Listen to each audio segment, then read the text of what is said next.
नमस्कार, मिठका मंत्रा में आप सभी का स्वागत है। मैं हूं Sumit. Slowly and steadily market सब डे लो की तरफ जाता हुआ दिखाई पड़ रहा है, जहां पर निफ्टी 47 अंक नीचे आ चुका है, 77 अंक नीचे सेंसेक्स है। निफ्टी बैंक भी 550 अंक नीचे सो फार कामकाज करता हुआ दिखाई पड़ रहा है। थोड़ा प्रेशर मार्केट्स के अंदर जरूर आया है और प्रेशर को जो लीड कर रहा है वो है निफ्टी बैंक। निफ्टी बैंक में एक तरफ HDFC बैंक फोर्थ होल्ड तो कर रहा है, लेकिन सामने की तरफ कोटक, ICICI, एक्सिस, ये तीन नाम ऐसे हैं जो कि एक तरफा बाजार में प्रेशर क्रिएट कर रहे हैं। तो इसीलिए बैंक्स में थोड़ा सा दबाव है, लेकिन दूसरी तरफ आज IT से भी थोड़ा सपोर्ट आ रहा है मार्केट्स को।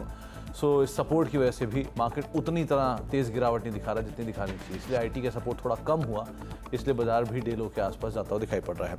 मिड कैप स्मॉल कैप भी थोड़ा प्रेशर में आ गया है। स्मॉल कैप करीब 1% नीचे भी कामकाज कर रहा है और मिड कैप इंडेक्स भी मोर और लेस 1.5% नीचे भी कामकाज करते हुए। तो दिन के निचले स्तरों पे दोनों इंडिसेस, इसलिए एडवांस डिक्लाइन में भी अब डिक्लाइंस के फेवर में मार्केट स्लोली एंड स्टेडली पहुंच चुका होगा। जहां पर थोड़ी देर पहले एडवांस डिक्लाइन 50-50 के रेशियो में कामकाज कर रहे थे, वो अब दबाव के साथ जरूर कामकाज करते हुए दिखाई पड़ रहा है। 1300 शेयर 14 शेयर अब डिक्लाइन में आ गए और 1000 शेयर जो कि खरीदारी में कामकाज कर रहे हैं। आगे बातचीत करेंगे इन सभी शेयरों पर, सेक्टर्स पर, लेकिन पहले रुक कर लेते हैं हेडलाइंस का।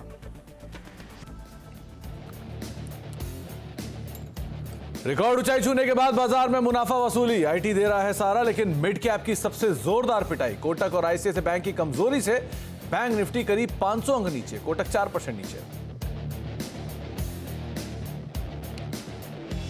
सऊदी अरामको से L&T को मिला 35,000 करोड़ रुपए का मेगा ऑर्डर की खबर। शेयर में करीब 3% का उछाल, खबर पर L&T की प्रतिक्रिया का इंतजार।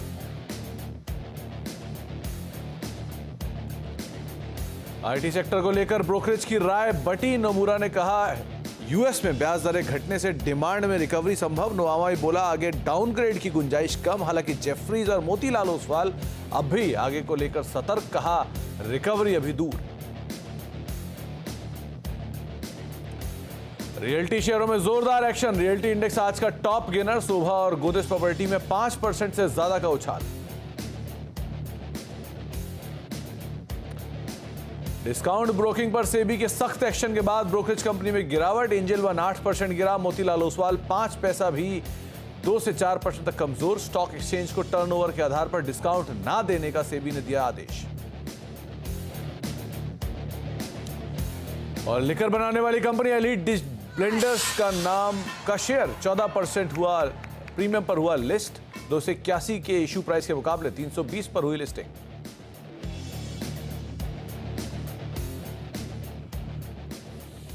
तो भारतीय बाजार दबाव के साथ दिन के निचले स्तरों के करीब ही कामकाज करते हुए डे लो पर अब निफ्टी पहुंच चुका है। निफ्टी सेंसेक्स भी डे लो के आसपास है और निफ्टी बैंक जो कि अब 1% नीचे कामकाज कर रहा है। आज का जो कल्प्रिट है वो निफ्टी बैंक है, उसमें प्राइवेट बैंक की तरफ से ज़्यादा प्रेशर, खासतौर से कोटक, खासतौर से इंडसइंड, खासतौर से एक्सिस, ICICI, ये कुछ ऐसे नाम जो कि दबाव के साथ कामकाज कर रहे हैं। एक तरफा जो संभाल रहा है निफ्टी बैंक को वो है HDFC बैंक, डे हाई के आसपास अभी भी कामकाज कर रहा है, डिस्पाइट निफ्टी बैंक डे लो के आसपास ट्रेड करते हुए दिखाई पड़ रहे हैं। बातचीत करने के लिए हमारे साथ आज LKP सिक्योरिटीज़ के सीनियर टेक्निकल एनालिस्ट रूपक डे मौजूद हैं। रूपक सर नमस्कार, स्वागत है कार्यक्रम में। मार्केट्स में आज थोड़ा सा प्रेशर ज़रूर है, निफ्टी बैंक के दम पे कह लीजिए या फिर IT की थोड़ी सी प्रॉफिट टेकिंग, जिसके दम पर भी वापस बाजार थोड़ा सा प्रेशर में आया है। क्या रीड कर रहे हो आप मार्केट्स में? जी, निफ्टी बैंक्स तो नेगेटिव लग रहे हैं डेफिनेटली। निफ्टी भी थोड़ा बहुत इस लेवल से नेगेटिव लग रहा है, क्योंकि सेलिंग आया 23,150-200 के आसपास से। 200 के नीचे जब तक रहेगा एक बार सेलिंग प्रेशर के चांसेस रहेगा निफ्टी में।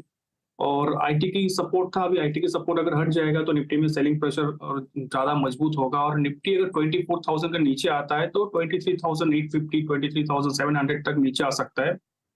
और बैंक निफ्टी तो वीकनेस दिखा रहा है, 52,000 के नीचे अगर आता है तो सेलिंग प्रेशर इंक्रीज होगा। तो थोड़ा सा प्रेशर एक्सटेंड हो सकता है निफ्टी बैंक को लेकर और निफ्टी को लेकर भी, क्योंकि इफेक्ट है, अगर सबसे ज़्यादा बड़ी वेटेज वाले स्टॉक्स में बिकवाली आएगी तो ऑब्वियस ही बात है बाकी जो इंडेक्स है वो भी थोड़ा सा नीचे आएगा। सो रूपक सर, कहाँ पर आप नज़र रखे हुए, अदरवाइज स्टॉक स्पेसिफिक कहाँ लॉन्ग हो, कोई शॉर्ट भी है क्या? जी हाँ, लॉन्ग रहेगा एक HDFC बैंक में, क्योंकि फिलहाल इंडेक्स में वीकनेस है लेकिन HDFC बैंक स्ट्रेंथ दिखा रहा है। स्विंग हाई ब्रेकआउट दिया और रिसेंट चार्ट पे एक फ्लैग पैटर्न ब्रेकआउट दिया, तो अपसाइड में 1830 1840 तक जा सकता है। नीचे एक स्टॉप लॉस रहेगा 1664 का। और दूसरे कॉल रहेगा वो भी लॉन्ग साइड में रहेगा, जो कि सेंचुरी टेक्सटाइल, इसने एक कंसोलिडेशन ब्रेकआउट दिया और इंपॉर्टेंट मूविंग एवरेज के ऊपर सस्टेन कर रहा है। तो शॉर्ट टर्म में 2550 तक जा सकता है। नीचे एक स्टॉप लॉस मेंटेन करना होगा 2360 का। तो रूपक सर, आपने शॉर्ट कॉल रखी है इंडेक्स पे, स्पेशली निफ्टी बैंक पे आपको वीकनेस दिख रही है, लेकिन आप लॉन्ग कॉल ले रहे हो एचडीएफसी बैंक पे, जो कि सबसे ज़्यादा वेटेज रखता है निफ्टी में भी और बैंकिंग में भी, ऐसा क्यों? अगर देखें तो आज के दिन में टॉप गेनर्स पे खाली एक ही स्टॉक का नाम है, वो एचडीएफसी बैंक। स्ट्रेंथ पूरा दिखा रहा है, टेक्निकल ब्रेकआउट है। तो एचडीएफसी बैंक लॉन्ग साइड पे आप नज़र बना कर रख सकते हैं। दूसरा आज जो शॉर्ट साइड पे जो प्रेशर है वो है आईसीआईसीआई बैंक, कोटक और इंडसइंड बैंक जैसे स्टॉक्स के ऊपर। इस पर भी हम आगे बातचीत करेंगे, लेकिन पहले अब कुछ मिड कैप स्टॉक्स के ऊपर नजर डालते हैं। मिड कैप इंडेक्स जो है वो डे लो के आसपास ही सोफा ट्रेड करता हुआ दिखाई पड़ रहा है और 1.5% के आसपास का ड्रॉप आ चुका है। एकाएक बिकवाली और दिन के निचले स्तरों पर कामकाज कर रहा है मिड कैप इंडेक्स। खरीदारी कहाँ पर है आज? तो आज खरीदारी है रियल स्टेट में। लगातार कई दिनों के प्रेशर के बाद गोदरेज प्रॉपर्टी 4-4.5% ऊपर, शोभा 4% ऊपर, ब्रिगेड 2% ऊपर, इंडिया बुल्स करीब 1% के आसपास की बढ़त यहाँ पर है। केमिकल शेयरों में खरीदारी, उसमें दीपक नाइट्राइट 2% ऊपर है, बालाजी अमाइन करीब 1% ऊपर है, जुबलेंट फार्मोवा 1% ऊपर और आईएफबी एग्रो 1% के आसपास की बढ़त यहाँ पर भी है।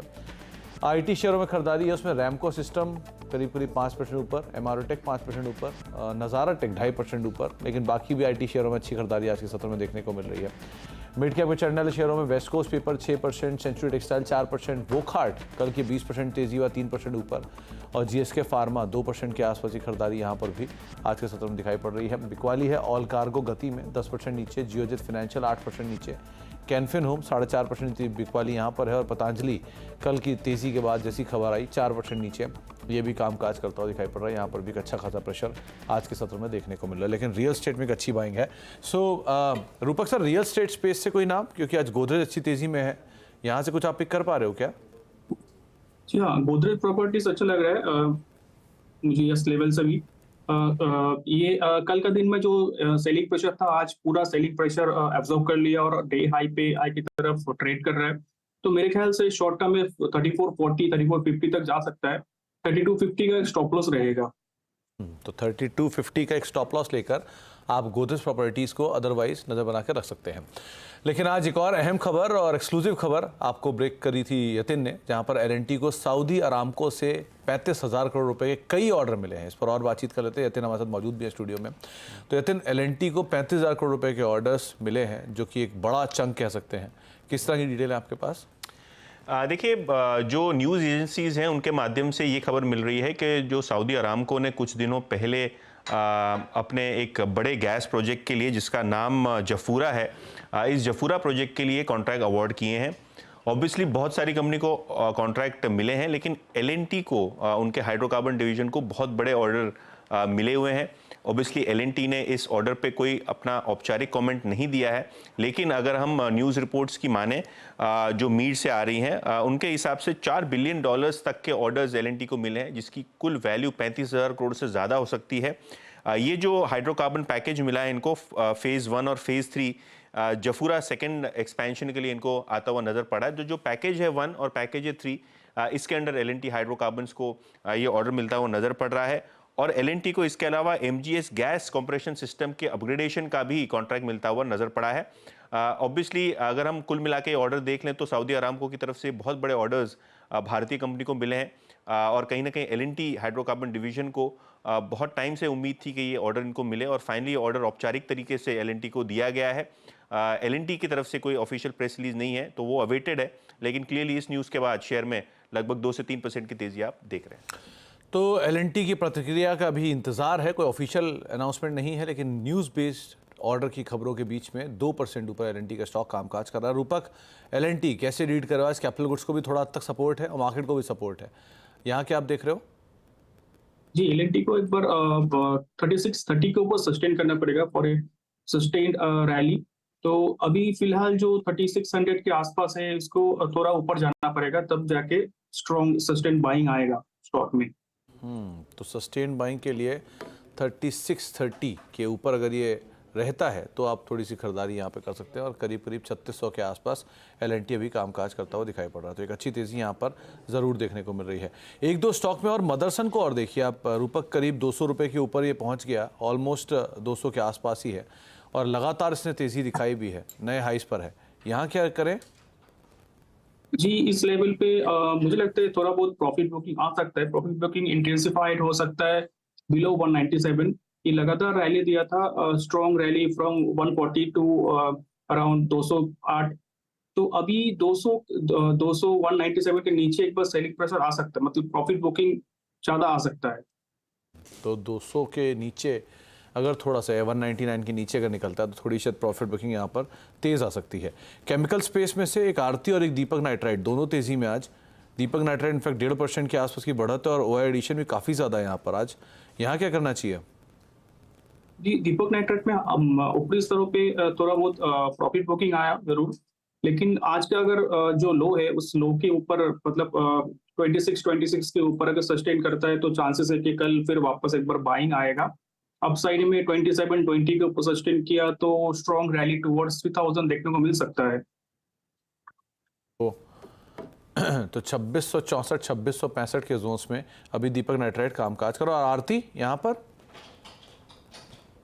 जी, आरती भी तो स्ट्रेंथ दिखा रहा था, इसमें एक कंसोलिडेशन ब्रेकआउट दिया तो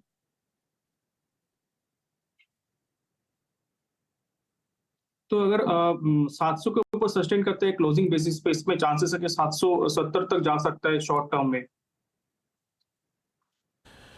तो एक बढ़िया बाइंग आप केमिकल स्पेस में देख रहे हैं। इसमें दीपक नाइट्राइट और आरती इंडस्ट्रीज दोनों ही करीब करीब फ्लैट टू पॉजिटिव साइड पे। इनफैक्ट आरती तो फ्लैट टू पॉजिटिव साइड पे, लेकिन दीपक नाइट्राइट के अंदर करीब करीब 1.5% के आसपास की बढ़त आज के सत्र में आते हुए दिखाई पड़ रही है। लेकिन आज एक बढ़िया तेज़ी जो है वो है, इनफैक्ट सेकेंड कंसेक्यूटिव डे जो तेज़ी है वो है IT सेक्टर को लेकर, और ब्रोकरेज हाउसेस भी हमारे साथ मौजूद हैं, उनकी राय बटी हुई है। नमूरा और नुवामा जहां इस पर बुलिश नज़र आ रहे हैं, वहीं जेफरीज और मोतीलाल ओसवाल अब भी आगे को लेकर थोड़ा सतर्क है। तो अब आशीष से ज़रा डिटेल लेते हैं। आशीष, IT सेक्टर में तमाम रिपोर्ट, CLS से अब नमूरा, नुवामा, इनकी रिपोर्ट्स आ रही हैं, क्या पिक्चर ये देख रहे हैं? मिला जुला रुझान, अगर इन दिग्गज ब्रोकरेजेस जिनके आपने नाम लिए उनकी चर्चा करूं तो ये जरूर है कि IT सेक्टर में एक बढ़िया आउट परफॉर्मेंस बना हुआ है। अगर वीक टिल डेट के रिटर्न्स देखूं तो IT इंडेक्स जब 3% से ज्यादा का उछाल डिलीवर कर चुका है, इन कंपैरिजन निफ्टी केवल 0.5% उछला है। तो आउट परफॉर्मेंस तगड़ा है, स्ट्रीट कुछ हद तक बुलिश तो हो रही है। बुलिश रिपोर्ट्स का तड़का ऐड किया नोमुरा और नुवामा ने, जैसे आपने कहा। नोमुरा कह रहा है ये जो Q1 के नंबर्स अब शुरू होने वाले हैं उनमें आप देखेंगे कि वो जो ठंडी रेवेन्यू ग्रोथ थी वो बॉटम आउट होती हुई नजर आएगी, यानी कि कमजोरी लार्जली खत्म होती हुई नजर आएगी। हालांकि वो कह रहे हैं कि डिस्क्रिशनरी डिमांड में इंप्रूवमेंट अभी कुछ क्वार्टर्स दूर है, पर यहां से डिटोरिएट नहीं होगा और खराब नहीं होगा। इनफैक्ट उनका कहना है ब्याज दर में कटौती अब एक्सपेक्टेड है इस कैलेंडर ईयर में यूएस में, उससे डिमांड को और तूल मिलेगा और बूस्ट मिलेगा। प्लस जो यूएस में कॉर्पोरेट्स की तरफ से डिसीजन मेकिंग स्लो हो रही है, एक बार अमेरिका के चुनाव निकल जाए उसके बाद वो डिसीजन मेकिंग भी पटरी पर लौटती हुई नजर आएगी। वो कह रहे हैं जनरेटिव AI आगे बड़ा थ्रस्ट मिलेगा अगले 12 से 18 महीने में। और एक इंटरेस्टिंग बात, वो कह रहे हैं लार्ज कैप्स की रेवेन्यू ग्रोथ इस साल FY25 में 3% होगी, पर FY26 में जाते जाते बढ़कर 7.25% पे पहुंचती हुई नजर आएगी। इन्होंने लार्जली सारे लार्ज कैप्स को अपग्रेड कर दिया इस सेक्टर के, वो डिटेल स्क्रीन पर है। जहां तक नुवामा की बात है, वो कह रहे हैं हाल फिलहाल की वॉलेटिलिटी के बाद हम तो पॉजिटिव हैं इस सेक्टर में। उनका कहना है कि FY25 के एस्टिमेट्स एडिक्वेटली कट हैं, अब रूम फर्दर डाउनग्रेड्स का नहीं है। इनफैक्ट वो कह रहे हैं FY25 जो करंट साल है FY24 से बेहतर रहेगा और बढ़िया लॉन्च पैड देगा FY26 की स्ट्रॉन्ग ग्रोथ के लिए। वो कह रहे हैं जिस तरह के हाल फिलहाल की डील फ्लो स्ट्रॉन्ग है और ज्यादा रीइंफोर्स करता है हमारा पॉजिटिव स्टैंड जो सेक्टर पे है। जिन स्टॉक्स पे पॉजिटिव है वो स्क्रीन पर आ जाएंगे।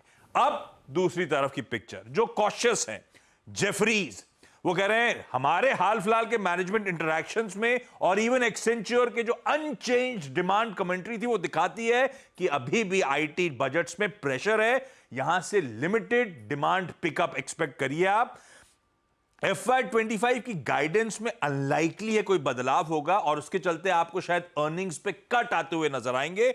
और उनकी एक और इंटरेस्टिंग लाइन है, वो कह रहे हैं हिस्टोरिकल 5 साल के एवरेजेस से आईटी सेक्टर ऑलरेडी 20% प्रीमियम पे ट्रेड कर रहा है और निफ्टी के कंपैरिजन में 35% प्रीमियम पे ट्रेड कर रहा है, इसीलिए वो कॉशियस हैं। ऐसे ही मोतीलाल ओसवाल कॉशियस है, जो कह रहे हैं कि Q4 में आप एक कमजोर Q4 के बाद एक्सपेक्ट करिए हालात Q1 में सुधरेंगे, पर फिर भी 10 साल में सबसे कमजोर Q1 रहेगा।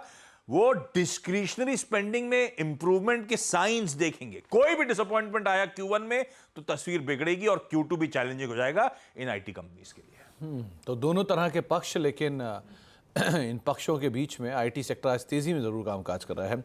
रूपक सर, आईटी में से कोई नाम जो आप पिक कर पा रहे हो? जी, टीसीएस अगर 4000 को ऊपर सस्टेन करता है तो और 200-250 पॉइंट का रैली दिखा सकता है। नीचे एक सपोर्ट रहेगा 3880 का। 3880 का एक सपोर्ट लेके आप टीसीएस पे नजर रखें। अगर ये 4000 के ऊपर सस्टेन कर जाता है तो तेजी रहेगी। और मिड कैप आईटी में से टेक महिंद्रा अच्छा लग रहा है, आज का दिन थोड़ा कंसोलिडेशन दिखा रहा है, Tech but Mahindra short term में मुझे लगता है कि जा सकता है 1660 तक, अगर 1500 के ऊपर क्लोजिंग देता है आज तो। और नीचे सपोर्ट डेफिनेटली रहेगा 1440 पे। ओके, तो 1440 पे आज वैसे भी नया हाई बना ही रहा है टेक महिंद्रा, तो आप अदरवाइज भी इस पे नजर रखेंगे। लेकिन हाँ एक स्टॉप लेके चलिएगा 1440 रुपए के आसपास का। ब्रेक का वक्त हो गया, ब्रेक के बाद लौटते हैं। कुछ और स्टॉक्स भी उन पे बातचीत करेंगे। रूपक सर बने हुए हैं, उनसे चर्चा करते हैं छोटे से ब्रेक के उस पार। अपटिक्स आए हैं, करीब करीब 80 अंक नीचे निफ्टी चला गया था, अब 40-44 अंक नीचे निफ्टी कामकाज कर रहा है। सेंसेक्स भी अब 150 अंक नीचे है, तो जो एक बड़ा डे लो था उससे तो थोड़ा ऊपर आए हैं। निफ्टी बैंक भी 440 अंक नीचे अभी कामकाज कर रहा है, जो कि 500-550 अंकों के आसपास का ड्रॉप दिखा चुका था एक समय पर। मिड कैप इंडेक्स जो कि अब 1.25% नीचे, स्मॉल कैप इंडेक्स 1% नीचे जा चुका था, वहाँ से थोड़ा सा ऊपर आया है, करीब 50-60 अंकों के आसपास का अपटिक वहाँ पर भी आता हुआ दिखाई पड़ा। लेकिन हाँ, मार्केट में प्रेशर ज़रूर है। एडवांस डिक्लाइन में डिक्लाइन बढ़ गए हैं, थोड़ी देर पहले 1380 डिक्लाइन थे, अब 1413-1420 के आसपास डिक्लाइन पहुँच चुके हैं। 1000 के आसपास एडवांस अभी भी देख रहे हैं आप।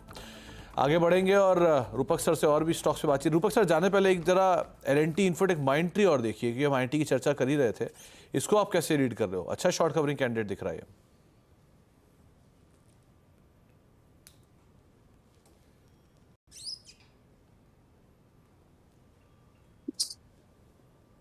रूपक सर, आवाज आ रही है?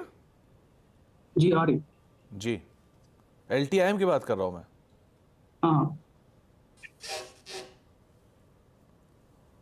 तो स्टॉक ने पिछले 2-3 दिन से पॉजिटिविटी दिखा रहा है। सेंटीमेंट पॉजिटिव रहेगा जब तक ये 5440 के ऊपर रहेगा। आज का दिन क्लोजिंग अगर 5440, 5450 के ऊपर देता है तो शॉर्ट टर्म में जा सकता है 5800 तक, और नीचे सपोर्ट रहेगा 5380 का। तो 5380 का एक सपोर्ट लेके आप लॉन्ग साइड पे LTIM को देख सकते हैं। लगातार इनफैक्ट 8th सेशन है जबकि ये स्टॉक तेजी के साथ कामकाज कर रहा है। बहुत बहुत शुक्रिया रूपक सर हमारे साथ मौजूद रहने के लिए और बाजार पर बातचीत करने के लिए। जाने से पहले जरा खिलाड़ियों का अपडेट भी देख लेते हैं किस तरह का है, कि सेकंड डे है आज खिलाड़ी नंबर 1 का और बहुत सारी कॉल्स में फेरबदल भी हुआ है। पहले आशीष जी ने डेटा पैटर्न्स दिया था जिसपे उन्होंने प्रॉफिट्स को बुक कर लिया 3130 के आसपास, 3500 के टारगेट थे, 3060 का एक स्टॉप लॉस यहाँ पे उन्होंने रखने की राय उस समय पर दी थी। इसके अलावा जो अमित की तरफ से जोमेटो पे एक बाय कॉल इनिशिएट की थी 206 के आसपास, वहाँ पर भी अपनी कॉल्स को उन्होंने कवर कर लिया। 222 का एक टारगेट था यहाँ पर, 204 का स्टॉप लॉस था। इसके अलावा अमित सेठ की तरफ से प्राज इंडस्ट्रीज़ में खरीदारी की राय थी 744 के आसपास, उन्होंने यहाँ पर भी अपने प्रॉफिट्स को बुक कर लिया, 800 के टारगेट्स थे। इसके अलावा जो चौथा फेरबदल है वो अरुण कुमार मंत्री की तरफ से है। EIL से वो एग्जिट कर गए हैं, 288 के टारगेट थे, 258 के आसपास उन्होंने पोजीशन को कवर कर लिया, 254 का एक स्टॉप लॉस था। अरुण जी की तरफ से सेंचुरी टेक्सटाइल पे एक बाय कॉल इनिशिएट की गई है 2341 के टारगेट्स के लिए, DI के आसपास ऑलरेडी कामकाज कर रहा है स्टॉक, 2521 का एक स्टॉप लॉस यहाँ पर आप मेंटेन कर सकते हैं। इसके अलावा जो रिटर्न सो फार हैं उसमें अमित ही लीड कर रहे हैं, इनफैक्ट अरुण लीड कर रहे हैं, 2% के आसपास है positive return, Amit neck to neck है 1.25% के आसपास पॉजिटिव रिटर्न, और आशीष क्याल जो कि फ्लैट टू पॉजिटिव टोन के साथ सो फार कामकाज करते हुए दिखाई पड़ रहे हैं। तो ये अब तक का रिटर्न है, सेकेंड डे आज है।